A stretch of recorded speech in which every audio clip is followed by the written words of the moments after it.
మాతృభ్యో నమః, పితృభ్యో నమః, శ్రీ గురుభ్యో నమః. ఆ అమ్మవారి ఆశీస్సులు మనందరికీ ఉండాలని మనస్ఫూర్తిగా కోరుకుంటూ ప్రేక్షక మహాశయులకు నమస్కారం, శుభాశీస్సులు.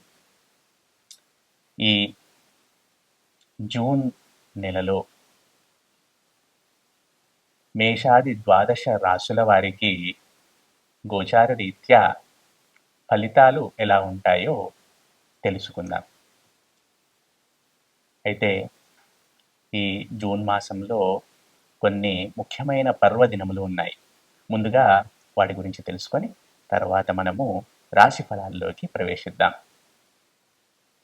ఈ జూన్ మాసంలో 2వ తేదీ నాడు బృహస్పతి కర్కాటక రాశిలోనికి ప్రవేశిస్తున్నాడు. ఈ సమయంలో మనకి యమునా నదికి పుష్కరములు వస్తాయి. మనకు తెలిసిందే, గురువు రాశి మారినప్పుడు ఆ సంచారంలో భాగంగా నూతన రాశిలోనికి ప్రవేశించినప్పుడు ఒక నదికి పుష్కరాలు వస్తాయి ప్రతి సంవత్సరం. ఈసారి యమునా నదికి పుష్కరాలు వస్తున్నాయి. అవి 2వ తేదీ నుండి ప్రారంభమవుతున్నాయి. అలాగే జూన్ 3వ తేదీ రోజు మనకు సంకష్టహర చతుర్థి అనేది వస్తుంది. ఈ సంకష్టహర చతుర్థి నాడు మనము గణపతి ఆరాధన చేయడం ద్వారా మన కష్టాల నుండి బయటపడతాం. శక్తి ఉన్నవారు ఆ రోజు గణపతి హోమం కూడా చేయించుకుంటారు. శక్తి లేని వారు గణపతి ఆలయ సందర్శన, తమకు తోచిన విధంగా యథాశక్తి, యథాభక్తి, యథామతి ఆ గణపతిని ఆరాధించటం ద్వారా సత్ఫలితాలను పొందుతారు. అలాగే 11వ తేదీ రోజు మనకు ఏకాదశి పర్వదినం వస్తుంది. ఆ రోజు ఉపవాసం ఉండటము, విష్ణుమూర్తి ఆరాధన చేయడం, నారాయణుని ఆరాధన చేయడం ద్వారా మంచి ఫలితాలను, ఆరోగ్యాన్ని పొందుతాం. అలాగే 13వ తేదీ రోజు మనకి శని త్రయోదశి, అలాగే మాస శివరాత్రి కూడా వస్తున్నాయి. ఈ 13వ తేదీ అనేది అత్యంత ప్రముఖమైనది, ప్రాముఖ్యత కలిగినది. ఆ రోజు మనము శివారాధన చేయటం ద్వారా, ముఖ్యంగా సాయంత్రం శివార్చన చేసుకోవటం ద్వారా, శివలింగానికి అభిషేకం చేసుకోవటం ద్వారా మనకు ఉన్న అన్ని కష్టాలు కూడా తొలగిపోతాయి. ఆ రోజు చాలా పవిత్రమైనది, ప్రముఖమైనది. అలాగే 15వ తేదీ రోజు అమావాస్య వస్తుంది, సోమవతి అమావాస్య. ఈ అమావాస్య తర్వాత మనకి ఈ అధిక జ్యేష్ఠ మాసము అనేది ముగుస్తుంది. 16వ తేదీ నుండి మనకు నిజ జ్యేష్ఠ మాసం మొదలవుతుంది. ఈ 16వ తేదీ తెల్లారి 17వ తేదీ నుండి మనకు మామూలుగా సాధారణంగానే గృహప్రవేశ ముహూర్తాలు, వివాహాది శుభకార్యములకు సంబంధించిన ముహూర్తాలు ప్రారంభమవుతున్నాయి. అలాగే ఈ మనకి ఇంకొక పర్వదినాలు కూడా ఉన్నాయి, కాకపోతే ఇవి చాలా ముఖ్యమైనవి. అలాగే వట సావిత్రి వ్రతం కూడా ఉంది మనకి పౌర్ణమి రోజు. బహుశా అది 29వ తేదీ, జూన్ 29 అనుకుంటున్నాను. పౌర్ణమి రోజు మనకి వట సావిత్రి వ్రతం కూడా ఉంది. ఈ విధంగా ఈ జూన్ మాసంలో మనకు చాలా పర్వదినాలు వస్తున్నాయి. విష్ణుమూర్తికి సంబంధించినవి, అమ్మవారికి సంబంధించినవి, శివుడికి సంబంధించినవి. చాలా చక్కగా ఈ మాసాన్ని వినియోగించుకుందాం. మనందరము భక్తి శ్రద్ధలతో ఆ భగవంతుడిని ఆరాధిద్దాము, యోగక్షేమములను పొందుదాము, ఆరోగ్యములను పొందుదాము. ఇక ఈ మాసం, ఈ జూన్ మాసంలో ద్వాదశాది రాశుల వారికి, మేషాది ద్వాదశ రాశుల వారికి ఫలితాలు ఎలా ఉంటాయో తెలుసుకునే ప్రయత్నం చేద్దాం. ముఖ్యంగా ఈ 12 రాశుల వారు గమనించదగ్గ విషయం ఏంటంటే, ఏదైనా నేను చెప్తున్నాను అంటే అది రాశిని బేస్ చేసుకొని చెప్తున్నాను. అందరికీ ఇది సూటిగా తగులుతుంది అని కండిషన్ ఏమీ లేదు. ఎందుకంటే వారి వారి జన్మ లగ్నములను బట్టి కొన్ని ఫలితాలు మారుతుంటాయి. కాకపోతే ఇప్పుడు నేను చెప్తున్నది జన్మ రాశిని ఆధారం చేసుకొని. కాబట్టి ఇప్పుడు ఒక 1,00,000 మంది ఒక రాశిలో ఉంటే 1,00,000 మందికి సూటిగా తగులుతాయని ఏమి రూల్ లేదు.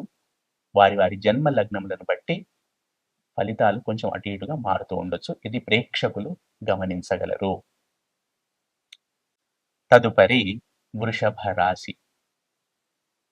ఈ వృషభ రాశి జాతకులకు కూడా 2025 ఏప్రిల్ నుండి, గత సంవత్సరం ఏప్రిల్ నుండి కూడా పెద్దగా అనుకూలంగా లేదు వీరికి సమయం. నిజం చెప్పాలంటే అన్నీ ఆలస్యం అవుతున్నాయి.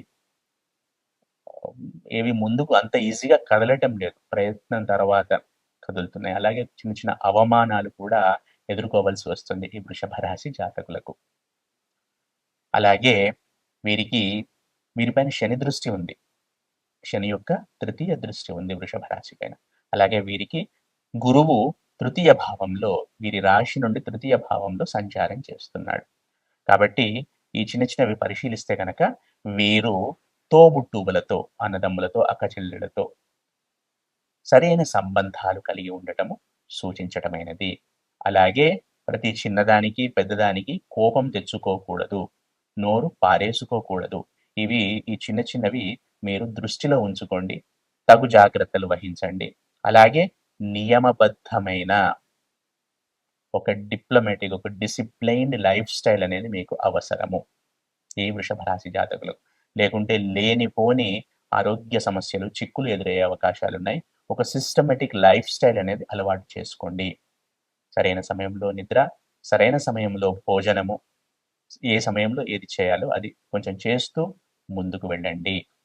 ఈ విధంగా చేయడం ద్వారా అటు ఆరోగ్యము సంరక్షింపబడుతుంది, అలాగే శరీర వ్యవస్థ చక్కగా ఉంటుంది. అలాగే మీరు కూడా అందరితో సత్సంబంధాలు మెయింటైన్ చేయొచ్చు. సైకలాజికల్ బ్యాలెన్స్ కూడా ఉంటుంది.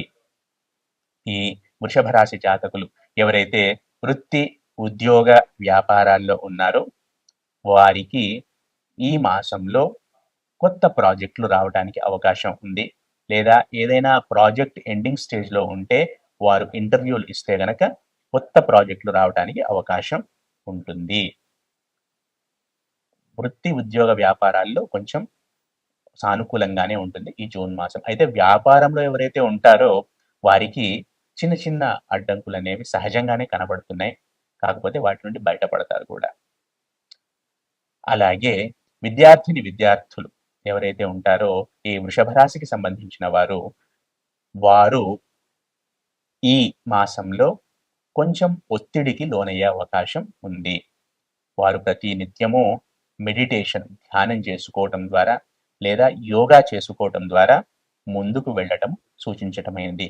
అలాగే ఎవరైతే ఈ కామన్ ఎంట్రన్స్ టెస్టులు రాసి ఫలితాల కోసం ఎదురు చూస్తుంటారో, లేదా ఇంకా రాయాలి, లేదా ఇంకా కౌన్సిలింగ్ ఉంది, ఈ విధమైన స్టేజెస్లో ఉంటారో వారికి సానుకూలమైన ఫలితాలు ఈ మాసంలో లభించే అవకాశాలు పుష్కలంగా కనబడుతున్నాయి.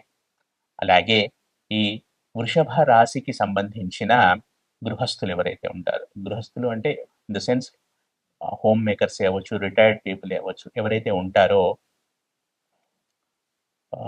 వారు ఈ మాసంలో తమ పని తాము చేసుకుంటూ, అలాగే విష్ణుమూర్తి ఆరాధన చేస్తూ ఉండటం ద్వారా సత్ఫలితాలను పొందుతారు. అలాగే ఎవరైతే షేర్ మార్కెట్, ముఖ్యంగా ఎవరైతే రిటైర్డ్ పీపుల్ ఉంటారో, లేకపోతే ఇంతకుముందు చెప్పినట్టు హోమ్ మేకర్స్, ఆడవాళ్ళు ఎవరైతే ఇంటి ఇల్లాళ్ళు ఉంటారో వాళ్ళు స్టాక్ మార్కెట్కు సంబంధించిన ఫోకస్ అనేది కొంచెం పెంచుకోండి. దానికి సంబంధించిన అధ్యయనం అనేది చేస్తూ ఉండండి. ఈ మాసంలో తప్పకుండా కొంత నాలెడ్జ్ అక్వైర్ అవుతుంది. అలాగే అది మీ భవిష్యత్తుకు ఒక పునాది అనేది వేస్తుంది. మొత్తంగా చూసుకుంటే ఈ వృషభ రాశి జాతకులు అందరితో సత్సంబంధాలు మెయింటైన్ చేయాలి. ముఖ్యంగా తోబుట్టువులతో, అలాగే సబార్డినేట్సే అనుకోండి, కొలీగ్సే అనుకోండి, వీళ్ళతో సత్సంబంధాలు మెయింటైన్ చేయటం సూచించడమైనది.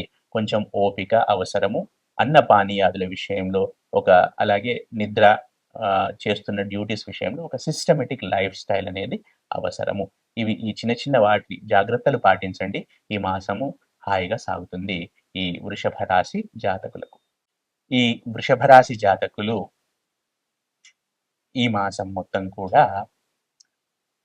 ప్రతి నిత్యము విష్ణు సహస్రనామ పారాయణం చేయడం ద్వారా సత్ఫలితాలను పొందుతారు.